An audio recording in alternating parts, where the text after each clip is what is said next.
Kalau mengacu kepada berbagai survei eh, indeks demokrasi di tingkat nasional maupun di tingkat internasional, ya katakanlah salah satunya tadi disinggung mengenai dari The Economist Intelligence dari Inggris, itu yang memasukkan demokrasi Indonesia dalam kategori sebagai flawed democracy atau demokrasi yang cacat gitu ya, karena beberapa indikator di dalamnya itu yang kemudian Indonesia masuk kategori sebagai demokrasi yang cacat ya.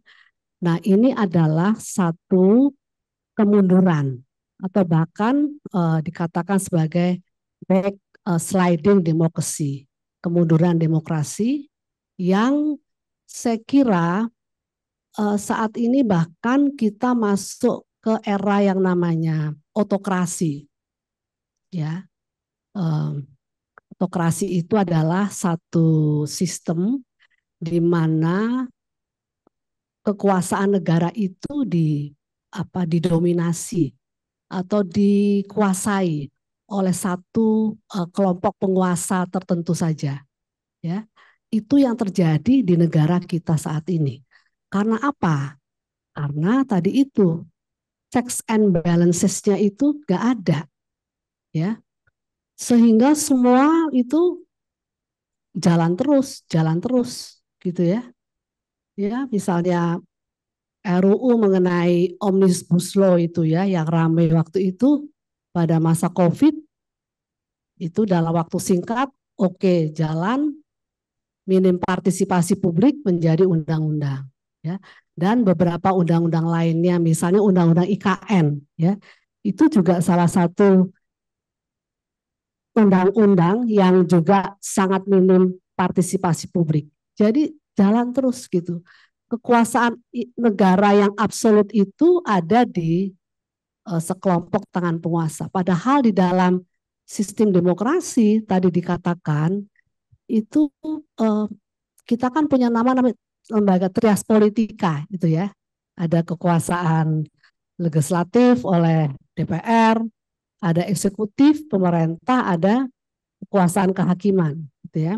Nah, ini adalah trias politika, tapi kok sekarang kan ada lagi satu lagi yang cabang kekuasaan yang keempat itu adalah media. Sebetulnya ada jadi empat, tidak cukup, tidak lagi trias politika, tapi di situ masuk cabang kekuasaan baru media.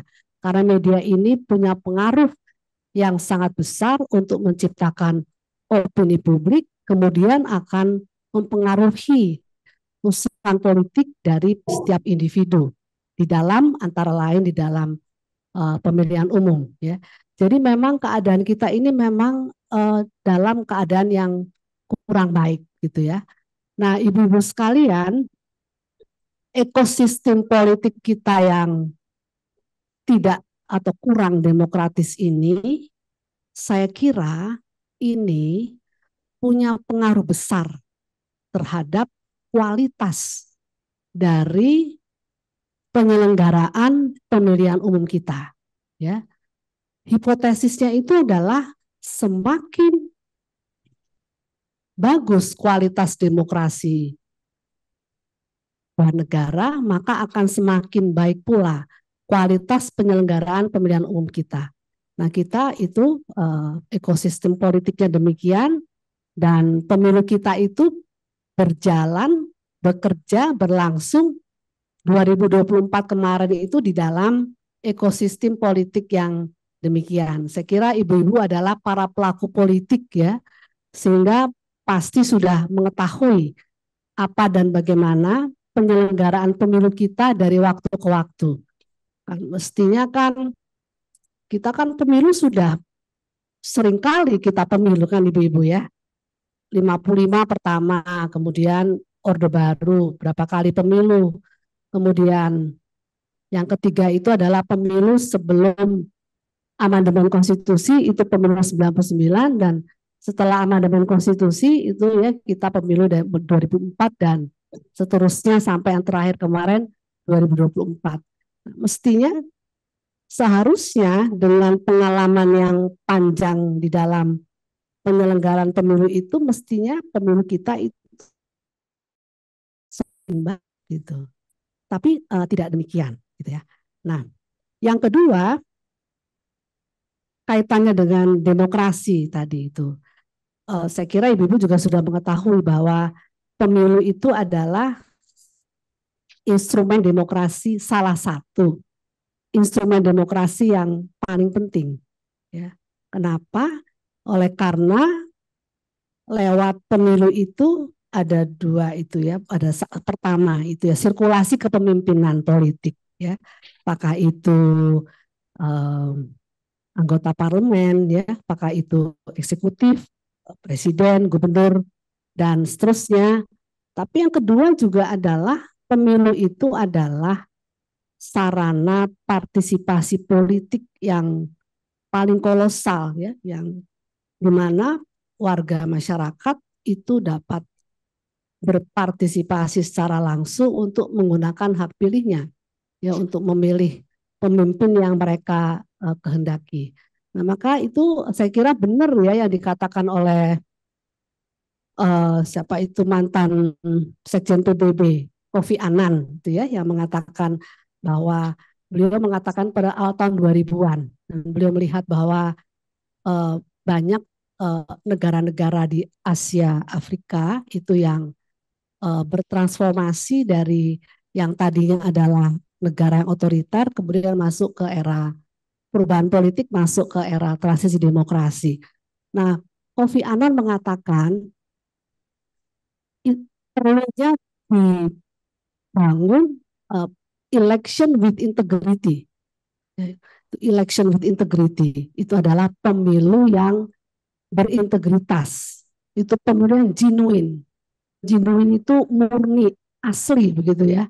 Jadi kalau election with integrity itu adalah pemilu yang penyelenggaraannya itu mengacu kepada moral values dan democratic values sebagai prinsip utama yang diakui secara universal itu sebagai basis dasar untuk menghasilkan pemilu yang jujur, adil dan demokratis. Free and fair election itu ya istilahnya itu ya. Nah itu election with integrity. Jadi kalau kaitannya dengan tata kelola, tentu ini berkaitan dengan tata kelola penyelenggaraan pemilihan umum gitu ya. Prinsip-prinsip utamanya itu misalnya mengenai etik jadi ya, ethical behavior ya, perilaku dari penyelenggaranya itu mesti mengacu pada ethical behavior. Ya. Kemudian fairness, keadilan. Kemudian akurasi. Kemudian transparansi, akuntabilitas.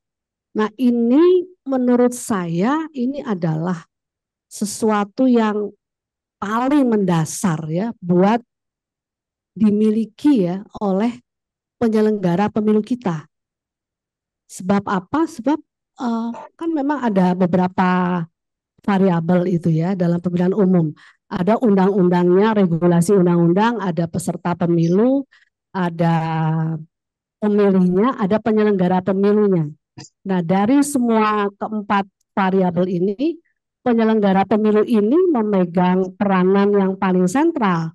Karena memang penyelenggara inilah yang diberikan apa namanya tugas dan tanggung jawab oleh konstitusi. Itu ibu-ibu nanti baca bab 7B pasal 22E Undang-Undang Dasar 45 hasil perubahan ketiga. Itu ayat 1 sampai ayat 5.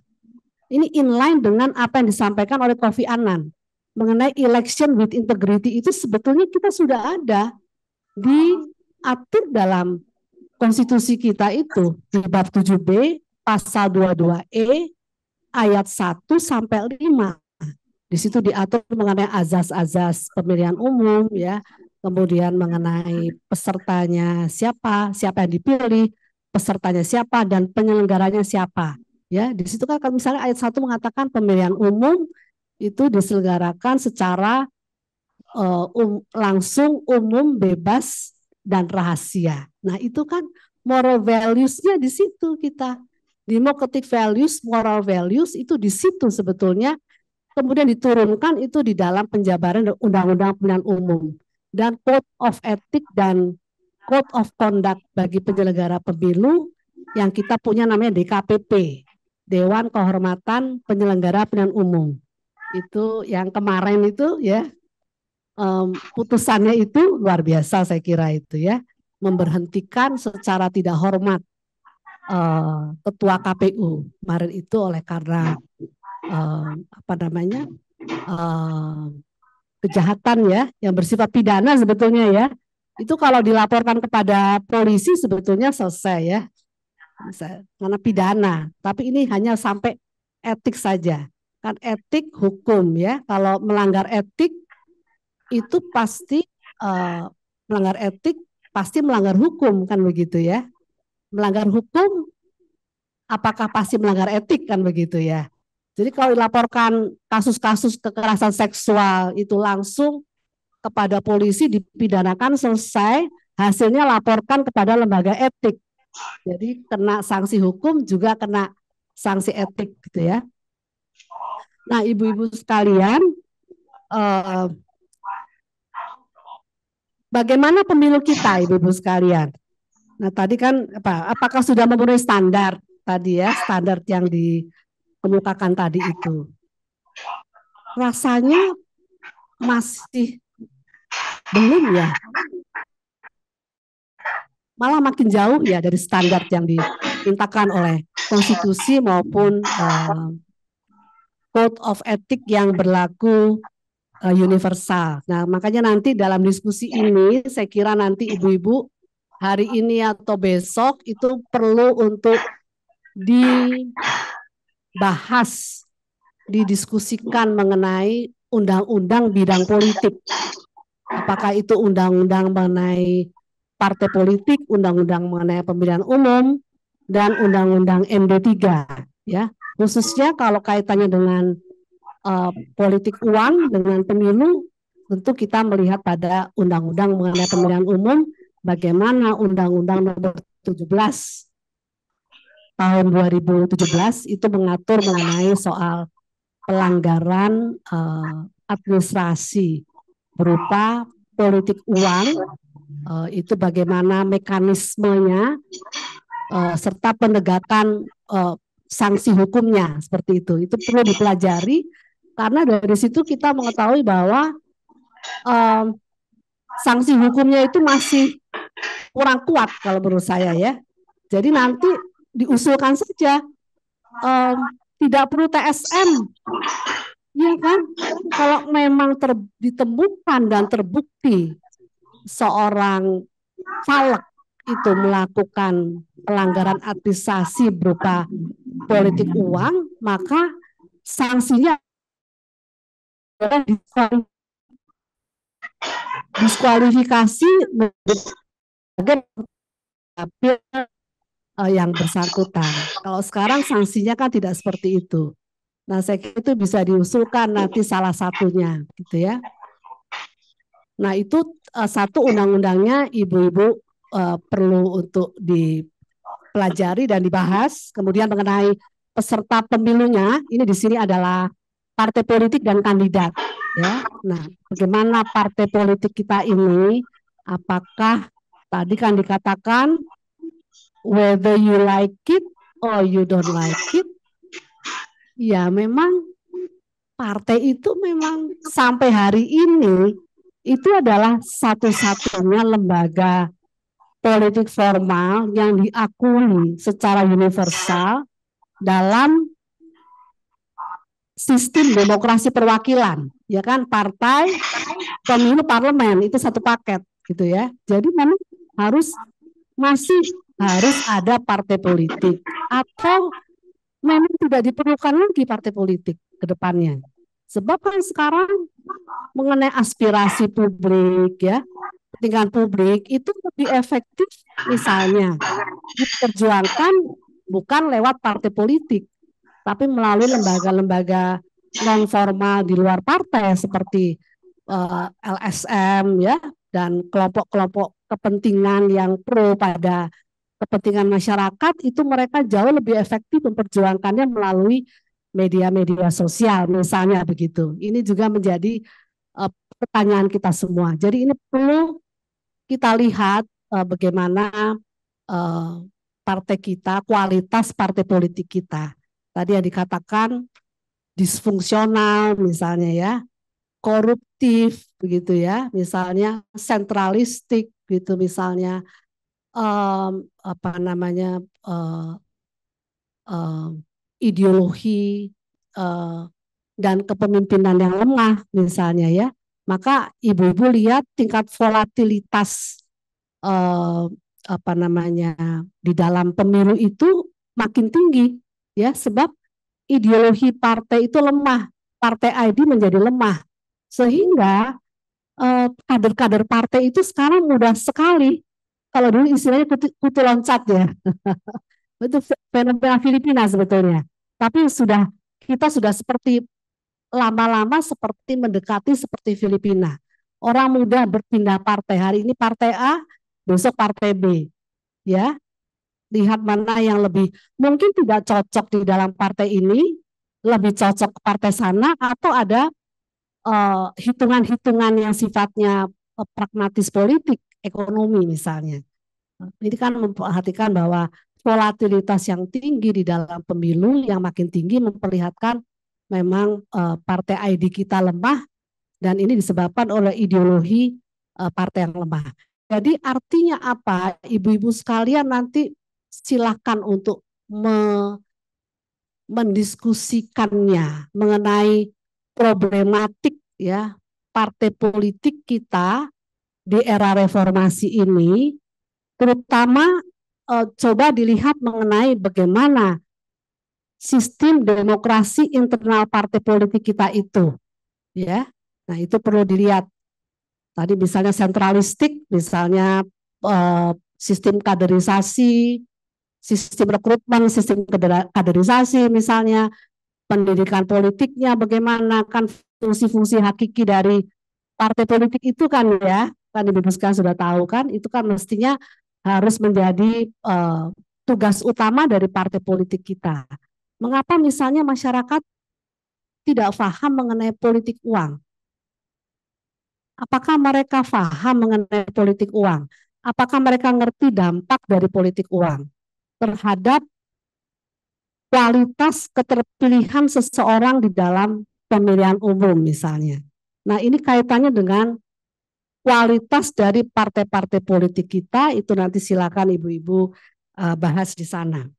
Yang ketiga, mengenai penyelenggara pemilunya ini seperti apa ya? Apakah penyelenggara pemilu kita itu sudah memenuhi apa yang dikehendaki oleh konstitusi itu ya, pasal 22E ayat 5 ya kalau nggak salah, ya dikatakan di situ pemilihan umum diselenggarakan oleh sebuah komisi pemilihan umum yang bersifat nasional, tetap dan mandiri.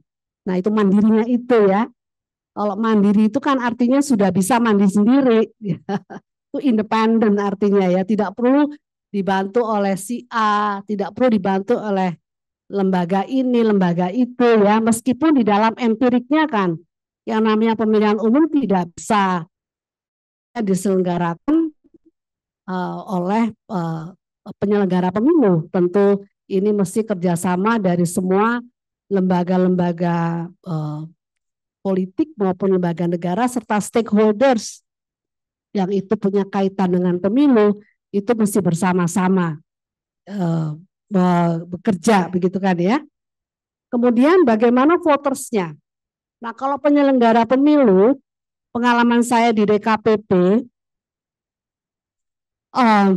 pelanggaran etik itu selalu adalah kolaborasi dari beberapa pihak ya, dari kandidatnya, partainya, modusnya ya, kolaborasi kandidat, partai, pemilihnya juga ada di situ, dan penyelenggara pemilunya ya, karena pelanggaran etik itu bisa dari yang paling ringan sampai yang paling berat ya kan.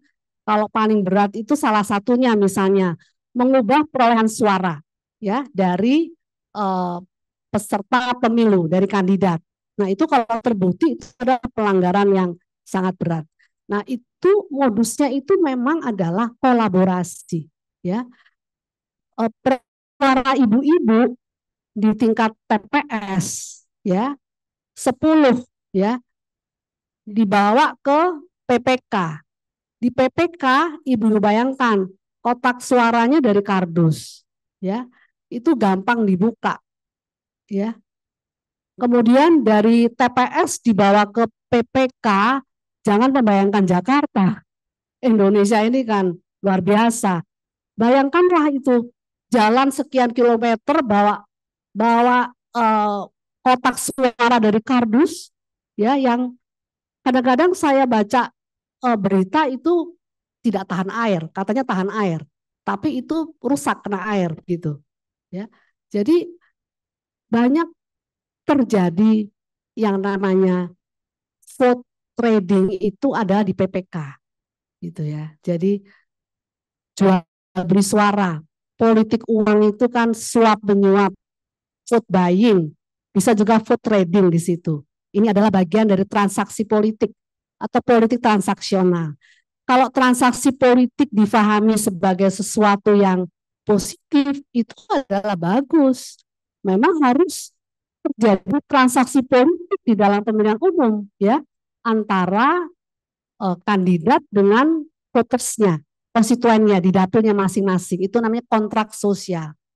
Ya, kontrak sosial antara kandidat dengan konstituen di dapil, ya, supaya kemudian apabila mereka terpilih, mereka akan menjalankan program-program yang sudah diikat dalam sebuah kesepakatan kontrak sosial.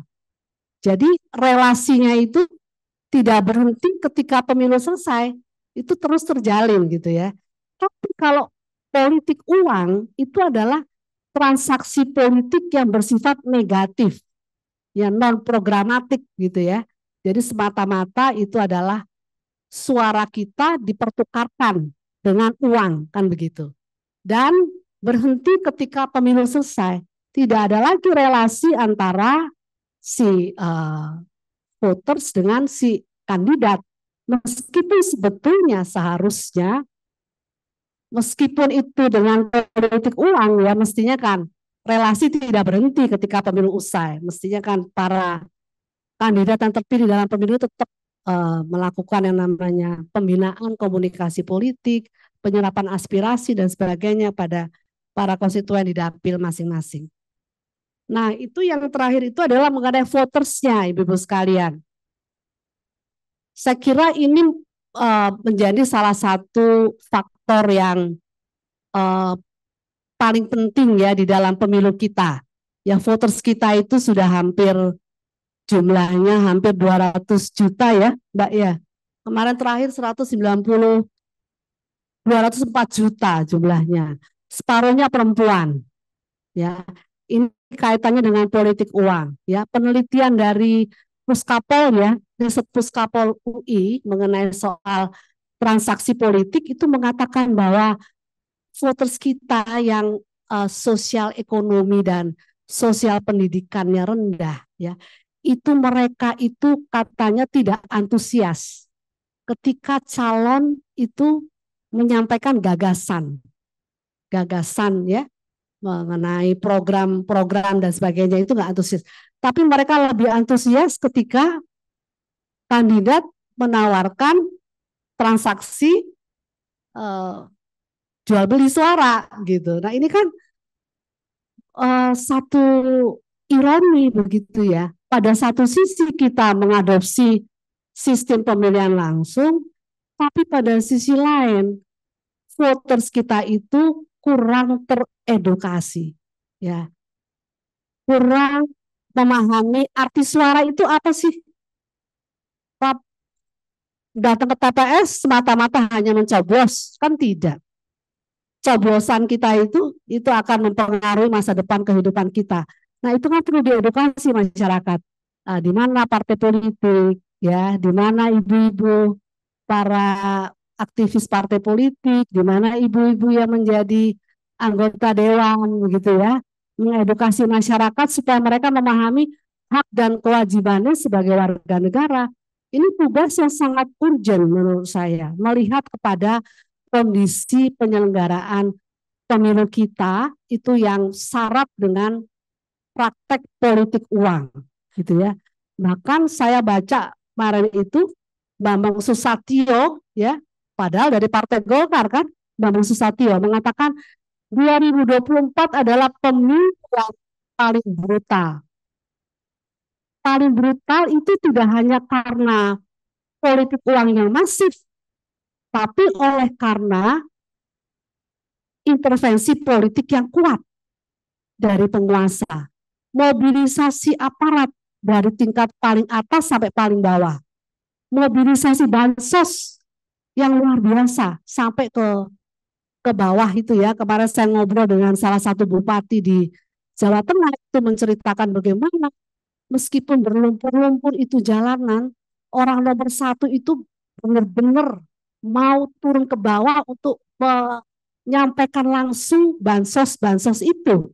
Yang sebetulnya kan tidak harus turun langsung, itu kan mestinya kan cukup itu disampaikan oleh gubernur atau bupati ya yang ada di wilayah itu, tapi kan tidak. Jadi ini memang beberapa persoalan besar ya yang dihadapi oleh kita semua di dalam upaya kita untuk menghasilkan pemilu yang tadi election with integrity.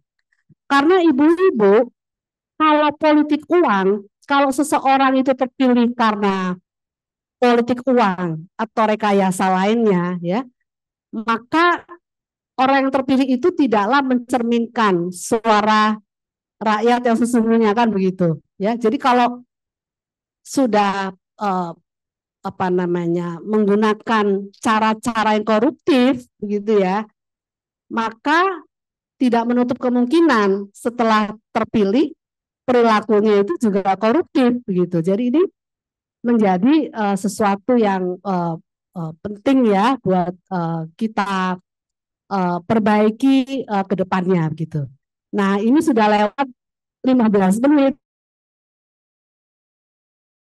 Kalau kuliah bisa 3 SKS ya, tapi kira-kira demikianlah ya. Jadi faktor struktural ya, faktor kultural, sosial kultural itu adalah menjadi faktor-faktor yang menyebabkan menguatnya praktek politik uang kita, dan tentu solusinya itu adalah memperbaiki mengenai faktor yang sifatnya struktural itu dan yang sifatnya sosial kultural. Jadi kalau yang struktural itu tadi mengenai sistem pemilunya perlu kita evaluasi kembali karena sistem pemilu kita ini adalah sangat high cost gitu ya. Kita perlu evaluasi dan tentu ini kaitannya dengan kepentingan politisi perempuan begitu ya.